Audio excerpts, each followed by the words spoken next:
اب وہ یہودا جو آیا نیچے دیکھا تو بھائی نہیں،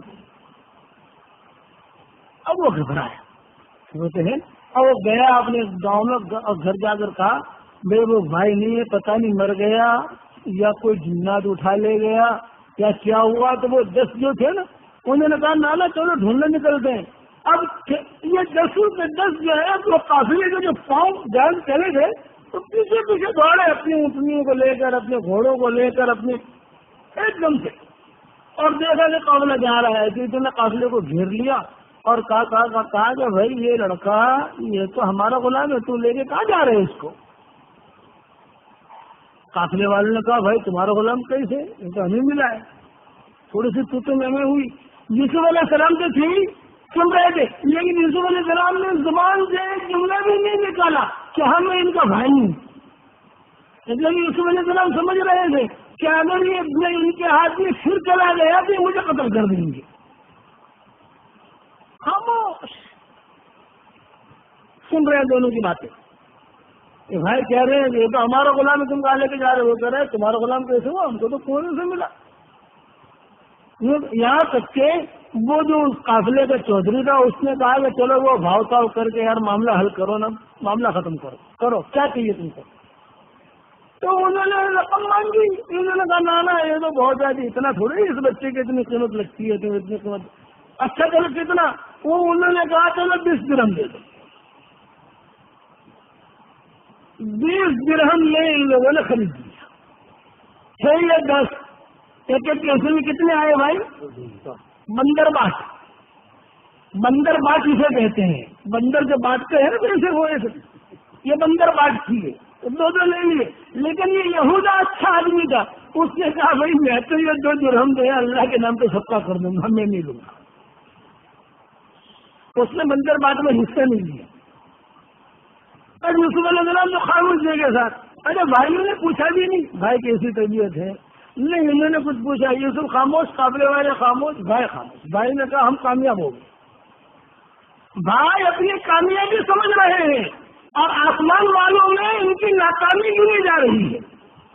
زمین میں کمی نہ سمجھ رہے اور آسمان والوں میں کیا کہا جا رہا ہے کہ تم ناکام. اب یہ قافلہ آگے بڑھا، ایک بھائی نے 3 ماری. بعض لوگوں کی عادت ہوتی ہے نا، سمجھ گئے نا، بعض لوگوں کی عادت ہوتی ہے خواہ 3 مار رہا، وہ 3 مار کے ہٹ جائیں گے کہ لوگ لڑتے رہیں.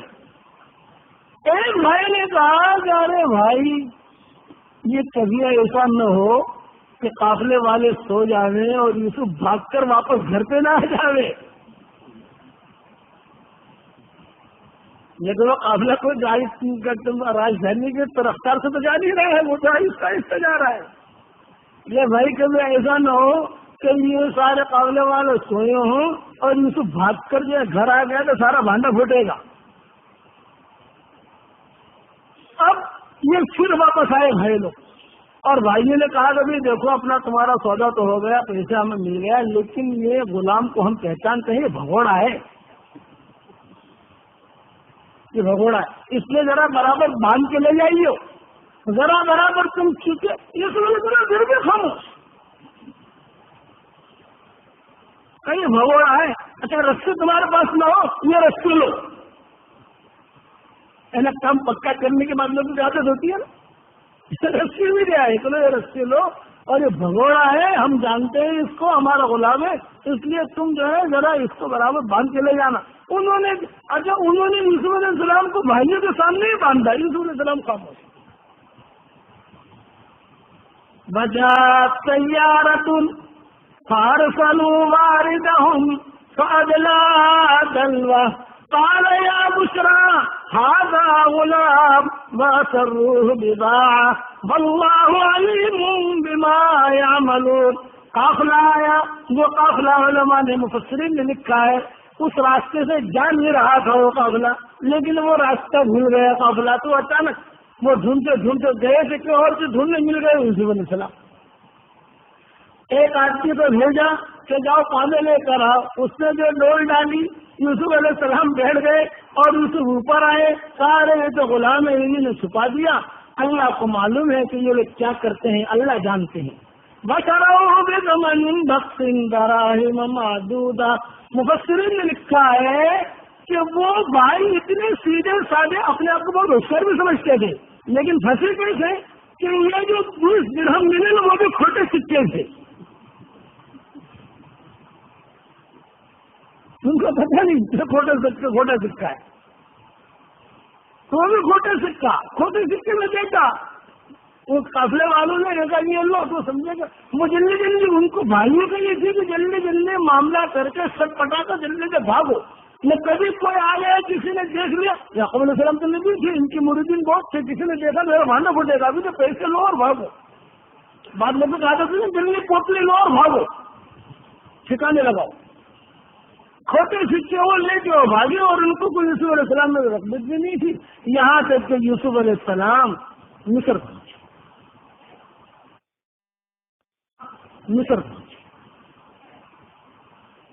جب یہ مصر پہنچے حضرت یوسف علیہ السلام تو وہاں مصر کے بازار میں جب یوسف علیہ السلام کو کھڑا کیا، لوگوں نے دیکھا تو ان کا مول، ان کا بھاؤ لگا. سب سے پہلے ان کا ریٹ لگا کہ بہت بڑا مال. ریٹ جو ان کا بھاؤ لگا وہ یہ کہ بہت بڑا مالدار آیا اور اس نے آ کر یوں کہا اس لڑکے کے برابر مشک تول کر میں دیتا ہوں. مشک انہوں نے کہا کہ نا اور بھاؤ دو. دوسرا آیا انہوں نے کہا ریشم دیتا ہوں وزن کے برابر. کرنا. تیسرا آیا اس نے کہا میں جو ہے سونا دیتا ہوں اس کے وزن کے برابر. اور بولو. تو یہ عزیز مصر جو تھا یہ مصر کا بادشاہ نہیں تھا اس وقت میں، یہ کوئی فوج کا بڑا آدمی تھا، لیکن تھا بھلا اور نگاہیں اس کی بہت تیز تھی.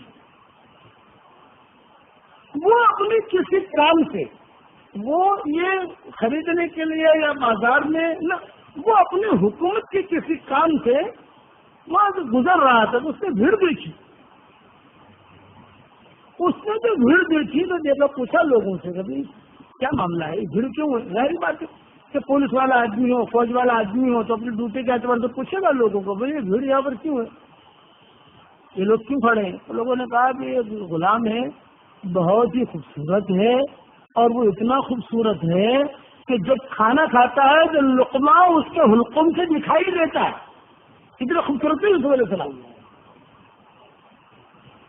کہ کھانا جب کھاتے تھے تو لقمہ دکھائی دیتا تھا، پانی پیتے تو پانی دکھائی دے. تو لوگ دیکھنے کے لیے بھی کھڑے ہیں اور لوگ خریدنے کے لیے کھڑے ہیں. اس نے دیکھا، اس کی آنکھوں میں جاذبیت تھی. بعض لوگ جو ہے قیافہ شناخت ہوتی ہے، لفافہ دیکھ کر مضمون بھاپ لیتے ہیں.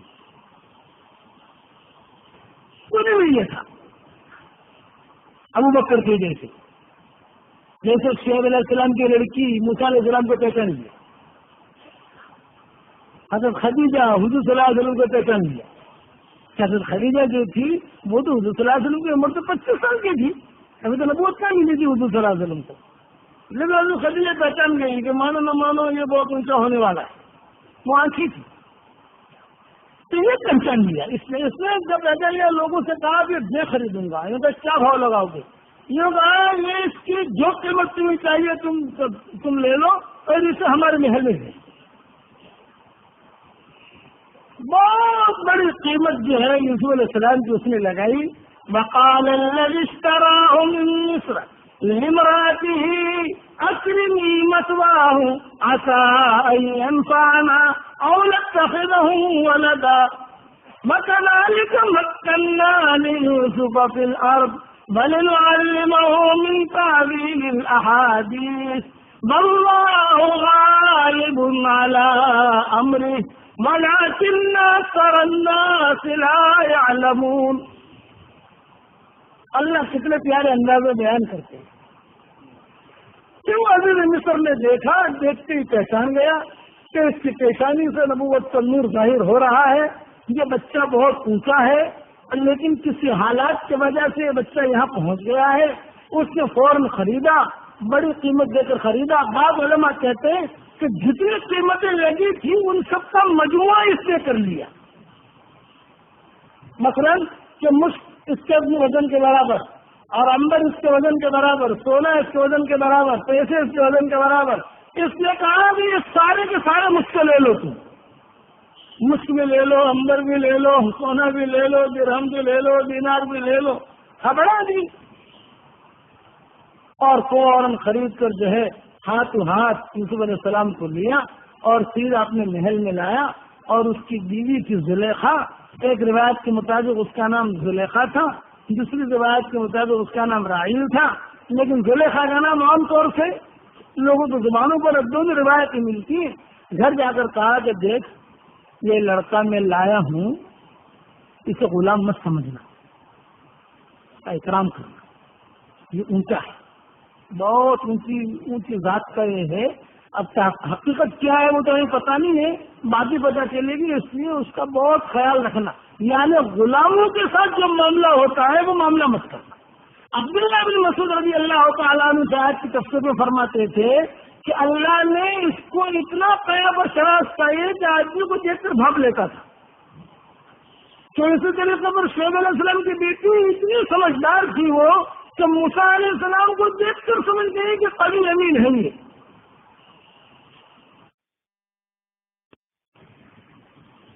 یہی حال یہ عزیز مصر کا تھا. کیسا گئے حضرت یوسف علیہ السلام. بعض لوگ ہوتے ہیں کہ ان کی نگاہوں میں کشش ہوتی ہے کہ اللہ تعالیٰ ان کی نگاہوں میں ڈال دیتا ہے, وہ فوراً دور تک کی سمجھ جاتے ہیں, دور تک. اس میں حضرت عمر بھی تھی, اس میں حضرت زبیر بھی تھی, اور اس میں بہت قصے ملتے ہیں حدیثوں کے اندر کہ ان کی نگاہیں بہت دور دور تک جاتی تھی, بصیرت جسے کہتے ہیں. اب جو ہے وقال الذي اشتراه من مصر لامرأته أكرمي مثواه عسى أن ينفعنا أو نتخذه ولدا. عزیز مصر نے خرید لیا, بک گئے. غلامی کا یہ اعلان ہوگا کہ غلام ہے, نامناسب حال ہے, نامناسب حالات.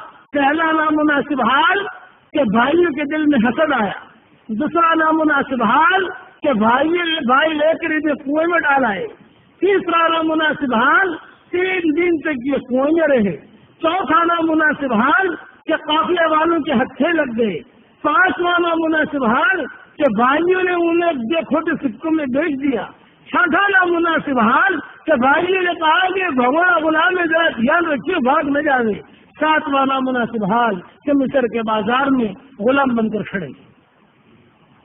یہ نامناسب حالات ہیں, لیکن یہ جمے ہوئے اور یہاں دکھے, گھر میں گئے. اب جو ہے ان کی وہ جوانی, ان کی امانت داری کو دیکھا, عزیز مصر نے دیکھا, اس کی بیوی نے دیکھا, عزیز, اور یہ جو ہے معاملہ ان کا چلتا رہا یہاں تک کہ وَلَمَّا بَلَغَ أَشُدَّهُ آتَيْنَاهُ حُكْمًا وَعِلْمًا وَكَذَلِكَ نَجْزِي الْمُحْسِنِينَ. جوان ہو گئے. عبداللہ بن مسعود فرماتے تھے, عبداللہ بن عباس فرماتے تھے کہ 40 سال کی عمر ہو گئی. بچپنے سے نکلے, 7 سال کی عمر میں نکلے, 12 سال کی عمر میں نکلے. اب جو ہے مصر میں اسی ماحول میں, بڑوں کے ماحول میں 40 سال کی عمر ہوئی. اور یہ جو عزیز مصر تھا یہ لاولد تھا, اس کی کوئی اولاد تھی نہیں. اب جو ہے شیطان نے چکر چلانا شروع کیا. وراودته التي هو في بيتها عن نفسه وغلقت الأبواب وقالت هيت لك قال معاذ الله إنه ربي يحسن مثواي إنه لا يفلح الظالمون. یہ زلیخا جو ہے یہ عاشق ہو گئی. ایک ہے عشق اور ایک ہے محبت, دونوں میں فرق ہے. محبت یہ مطلوب اور محمود ہے. قرآن میں محبت کا جملہ ملے گا, عشق کا جملہ نہیں ملے گا. عشق جو ہے یہ مضمون ہے, عشق کے ساتھ شیطانی رنگ ہوتا ہے. عشق جو ہے یہ شیطانی رنگ, جو شیطانی رنگ ہوتا ہے. محبت میں شیطانی رنگ نہیں ہوتا, فطری محبت. ناگواریاں ہوتی ہیں اور حق کی انتہا،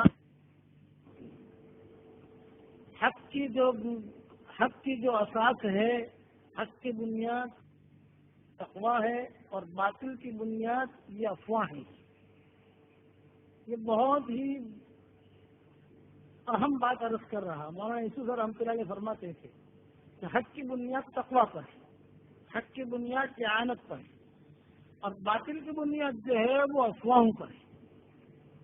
حق کی ابتدا کی ناگواریاں، شروع میں نامناسب حالات آئیں گی، اور اس کی انتہا یہ خوشیاں کہ بعد میں انتہا پر خوشیاں۔ یوسف علیہ السلام پر ناگواری کے حالات گزر رہے، اسی لیے حضرت فرماتے تھے اپنے آپ کو ایک کے حوالے کر دو تو وہ ایک کو ہمارے حوالے کر دے گا۔ اپنا اور اللہ کا معاملہ آدمی کے لیے رکھے تو آدمی ہمیشہ کامیاب ہوگا، وہ آدمی کبھی ناکام ہو ہی نہیں سکتا۔ اللہ کا حکم پورا کرے اور ناکام ہو یہ کبھی نہیں ہو سکتا۔ کبھی دنیا کم مل جاوے، کبھی بیماری آ جاوے، یہ تو دنیا میں ہوتا رہتا ہے اتار چڑھا، لیکن انجام کے اعتبار سے وہ ضرور کامیاب ہوگا۔ کروڑ مرتبہ قسم کھا کر کہتا ہوں کہ اللہ کا حکم پورا کرنے کے بعد کامیابی کا ملنا یقینی ہے، کیونکہ اللہ نے بتائی ہے بات، اللہ کی بات غلط نہیں ہوتی۔ اب یوسف علیہ السلام پر یہ نامناسب حالات ہیں تو نامناسب حالات کا علاج یوسف علیہ السلام کس سے کر رہے ہیں؟ صبر سے کر رہے ہیں، تقوی سے کر رہے ہیں۔ تو صبر، تقوی، اللہ کا حکم پورا کرنا۔ آدمی کبھی پھنس جاوے نامناسب حالات میں تو اس کا علاج گناہ سے کرنا۔ پریشانی آئی اور اس کا علاج گناہ سے کیا تو پریشانی اور بڑھی، کیونکہ تو گناہ کی وجہ سے آئی تھی تو گناہ سے کیا پریشانی اور بڑھی۔ آپ جو ہے کسی جگہ گوبر یا کسی جگہ گندگی ہے، آپ اس پر پیشاب ڈالو گے دور کرنے کے لیے تو وہ تو اور خراب ہوگا۔ بالکل ایسی مثال ہے کہ آدمی پر گناہوں کی وجہ سے نامناسب حالات آئے اور ان نامناسب حالات کا علاج گناہوں سے کر رہا ہے، وہ آدمی ایسا ہے جیسے اپنے گھر میں اگر پاخانہ رکھا ہوا ہے تو اس کو پیشاب کے ذریعے سے صاف کر رہا ہے۔ تو پیشاب کے ذریعے صاف کرے گا تو پیشاب بہت ناپاک کرے گا، تو وہ تو صحیح ناپاک، یہ اور ناپاک۔ اس میں ہمیشہ یاد رکھنا حق کی ابتدا ناگواریاں ہیں اور اس کی انتہا خوشیاں ہیں۔ اب یوسف علیہ السلام کا قصہ وہی سلسلہ تو قافلہ آیا، قافلے نے یوسف علیہ السلام کو جو ہے لے کر چلے، بھائیوں کو پتا چلا کہ وہ بھائی جو ہے اسے تو لے کر گئے ہیں، بھائی پیچھے پیچھے آئے اور کہا کہ یہ لڑکا تو ہمارا غلام ہے، تم کہاں لے کے جا رہے؟ تھوڑی دیر تو میں ہوئی، تھوڑی دیر باتیں ہوئی، لیکن جو ہے کھوٹے سکوں کے عوض میں حدیثوں میں آتا ہے کہ کھوٹے سکے تھے وہ بھی 20 درہم تھے، وہ بندر بانٹ انہوں نے جو ہے یوسف علیہ السلام کو بیچ دیا اور بیچ کر پھر یوسف علیہ السلام کے بارے میں کہا بھاگ کر آ کر کے دیکھنا یہ لڑکا بھگوڑا ہے کہ بھاگ نہ جائے تمہارے ہاتھ سے۔ تو یوسف علیہ السلام کو بندھوایا اور بندھوا کر جو ہے یوسف علیہ السلام کو قافلہ مصر لے کر پہنچا۔ جب مصر کے بازار میں یوسف علیہ السلام کھڑے ہو گئے تو یوسف علیہ السلام کی زبان سے جملہ نکلا اور وہ جملہ یہ نکلا کہ جو بھی مجھے خریدے گا وہ کامیاب ہو جائے گا، جو مجھے خریدے گا وہ کامیاب ہو جائے گا۔ کتابوں میں لکھا ہے جملہ ان کا کہ جو مجھے خریدے گا وہ کامیاب ہو جائے گا، وہ خوشحال ہو جائے گا۔ اب جو ہے لوگوں نے قیمتیں لگانی شروع کی۔ وقال الذي اشتراه من مصر لامرأته أكرمي مثواه۔ روایتوں میں یہ ہے، مختصر طور پر عرض کروں، ایک نے قیمت لگائی کہ اس لڑکے کے برابر سب سے پہلے جو قیمت لگی ہے وہ مشک کی لگی ہے کہ بھائی اس کے وزن کے برابر مشک لے لو، جو ہوتا ہے وہ مہنگا ہوتا ہے، وہ ہرن کے پیٹ میں سے ناپنے سے نکلتا ہے، بہت مہنگی چیز ہوتی ہے، قیمتی۔ اسی لیے حدیثوں میں قرآن میں مشک کا تذکرہ آتا ہے، ختام ہو مصر، جنت میں جو ہوں گے وہ مشک کے پہاڑ ہوں گے۔ عنبر جو ہوتا ہے اس کے مقابلے میں سستا ہوتا ہے، لیکن مشک جو ہے وہ بہت مہنگا. تو سب سے پہلے جو قیمت لگی وہ مشک کی لگی. یہ کبھی اس کے وزن کے برابر مشک لے لو. یا قافلے والوں نے کہا کہ نہ اور بھاؤ بڑھاؤ, تو کسی نے ہیرے جواہرات لگا لیے, پھر کسی نے سونا لگا لیا, کسی نے دینار لگا لیے. اس دور کے اعتبار سے کسی نے کیا کسی نے کیا. یہ عزیز مصر جو تھا یہ بھلا آدمی تھا,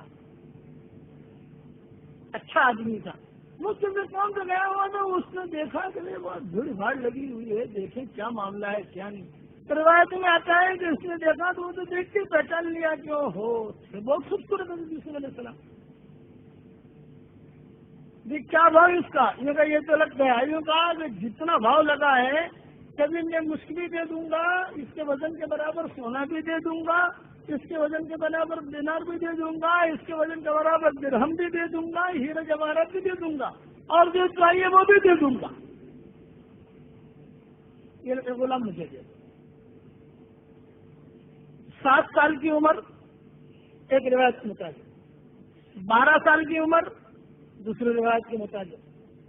اب یہ خرید کر انہیں لے آیا اپنے محل میں. بڑا آدمی تھا, اور اپنی بیوی سے کہا کہ دیکھنا اس کا بہت اکرام کرنا, غلام مجھے ایسا معاملہ مت کرنا. پہچان لیا, نظر اس کی بہت تیز, کبھی اس کا خیر دنیا میں بھیجے گی. اب جب یہ خرید کر انہیں گھر لائے تو یوسف علیہ السلام کا بہت ہی فیصلے مصر نے اکرام کر. لیکن اب شوہر جو ہے وہ تو گھر کے باہر رہتا ہے, کام کاج میں رہتا ہے, اور یہ جو ہے گھر میں عورتیں ہوتی ہیں, کام والیاں ہوتی ہیں, نوکریاں ہوتی ہیں, خادمائیں ہوتی ہیں. تو یہ وصیت کی اپنے گھر والوں سے کہ دیکھو اکرمی مسوا, اس کا اکرام کرنا, یا تو ہم اس کو اپنا بیٹا بنا دیں گے, ہماری کوئی اولاد دی, ان کی کوئی اولاد نہیں. علماء نے لکھا ہے کہ کبھی کبھی اللہ تعالیٰ کسی کو بہت مال دیتے ہیں لیکن اولاد نہیں دیتے, اور بعض میں بیچارے بہت غریب ہوتا ہے اور ہر سال ماشاءاللہ اولاد. یہ اللہ کا نظام, یہ اللہ کا نظام اپنے بندے بندیوں کے ساتھ چلتا رہتا ہے. اب اس کے بعد جو ہونا چاہیے کہ دوسرے تو باتیں کہیں کہ بھائی دیکھو یہاں پہ یہ ہے کہ اس سے ہم کچھ کمائیں گے, یعنی اس کو کاروبار وغیرہ میں لگائیں گے, پروفٹ ملے گا, نفع ملے گا, اس کو اپنا بچہ ہی بنا دیں گے. یہ آپس میں باتیں کر رہے ہیں. اللہ تعالیٰ فرماتے ہیں کہ وہ تو آپس میں یہ مشورے کر رہے ہیں, اور ہمارا فیصلہ یہ ہے کہ ہم اسے خالی اس جگہ کا نہیں بلکہ ساری مصر کا مالک بنائیں. وَلَنُعَلِّمَهُ مِن تَعْوِيلِ الْأَحَادِيثِ, خوابوں کی دنیا کے خوابوں کی تعبیر بھی اسے سکھائیں. اور اللہ کہتے ہیں وَاللَّهُ غَالِبٌ عَلَىٰ أَمْرِهِ وَلَٰكِنَّ أَكْثَرَ النَّاسِ لَا يَعْلَمُونَ. معاملہ اللہ کہتے ہیں میرا چلتا ہے, میرا معاملہ غالب ہے, میں جو چاہوں گا وہ ہوگا. ما شاء اللہ کان وما لم یشاء لم یکن, میں جو چاہوں گا وہ ہوگا. چنانچہ فرماتے ہیں کہ معاملہ تو اللہ کہتے ہیں میرا ہے لیکن لوگ جانتے نہیں ہیں. وَلَمَّا بَلَغَ أَشُدَّهُ آتَيْنَاهُ حُكْمًا وَعِلْمًا وَكَذَٰلِكَ نَجْزِي الْمُحْسِنِينَ.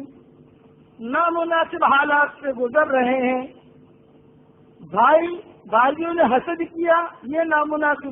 پھر باپ سے جدا ہوئے, یہ نامناسب حال. کنویں میں پڑے رہے, یہ نامناسب حال. پھر قافلے والوں نے اٹھایا, یہ نامناسب حال. پھر جو ہے بیکے, یہ نامناسب حال. پھر مصر کے بازار میں بیکے, یہ نامناسب حال.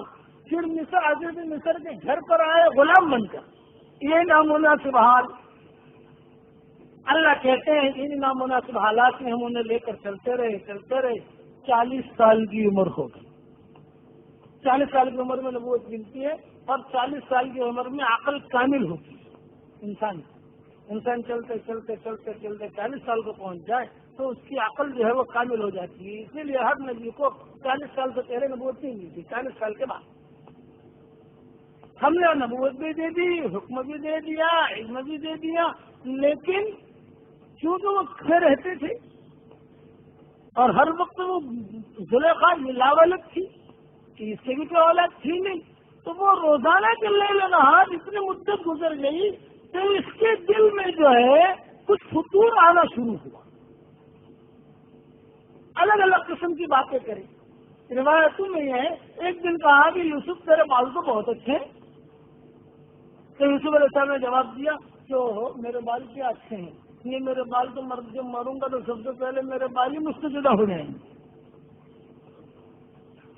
دوسرے دن کہا ارے یوسف تیری آنکھیں بہت اچھی ہیں.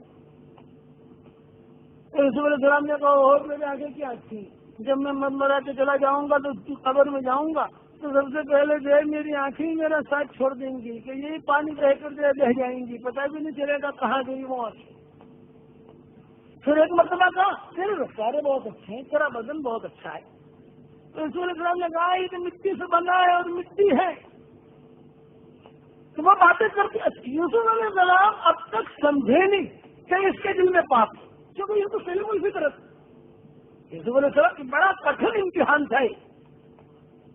محدثین نے اور علماء نے، جو میں نے کل آپ کو بتایا محبت اور عشق دونوں فرق ہے، تو جو بھی عشق کی آگ میں گیا وہ گیا. یاد رکھنا مچھلی کو پانی سے عشق ہے، محبت نہیں، تو پانی کے بغیر رہے گی ہی نہیں. اب دیکھو کہ جہاں پانی کا باہر لاؤ یوں کہاں مرے گی، کیوں کہا. لیکن اللہ نے اس کی وجہ سے اس کے ساتھ کیا معاملہ کیا کہ اللہ نے اس مچھلی کے اندر بدبو ڈالی. گھر میں آئے گی تو بدبو، کہیں جو ہے بازار مچھلی بازار میں چلے جاؤ تو وہاں خوشبو ہوتی ہے. مچھلی بازار میں ان کا بدبو، ان کا کھاؤ تو منہ سے بدبو. کہ اسے 7 سمندروں سے بھی ڈھولو مچھلی کو تب بھی اس کی بدبو ختم نہیں ہونی. میں لوہے کو مقناطیس سے عشق ہے، تو لوہے کا رنگ اللہ نے کالا کر دیا. اور پھر یہ کہ ہتھوڑے بہت پڑتے ہیں لوہے کے اوپر، پڑتے نہیں پڑتے. اچھا جہنم میں یہ لوہا جائے گا کہ جہنم میں لوہے کی زنجیریں پہنائی جائیں گی. یہ نہیں کہ جنت میں لوہے کے ہیرے جواہر لوہے کے زیورات پہنائے جائیں گے. جنت میں لوہا ہوگا، لوہا جنت میں جائے گا ہی نہیں. تو اس کا ٹھکانا جہنم. تو جو عاشقی کے چکر میں پڑا، اسی لیے ایک غالب کہا کرتا تھا کہ اس عاشقی نے عزت ساداتی بھی کھوئی، کہ جو مسلمان کی عزت تھی وہ بھی گئی. تو فرق ہے دونوں میں. اس پروانے کو جو ہے وہ اپنی شمع سے عشق ہے تو وہ جان دے دیتا ہے، تو وہیں پر جان دے دے گا.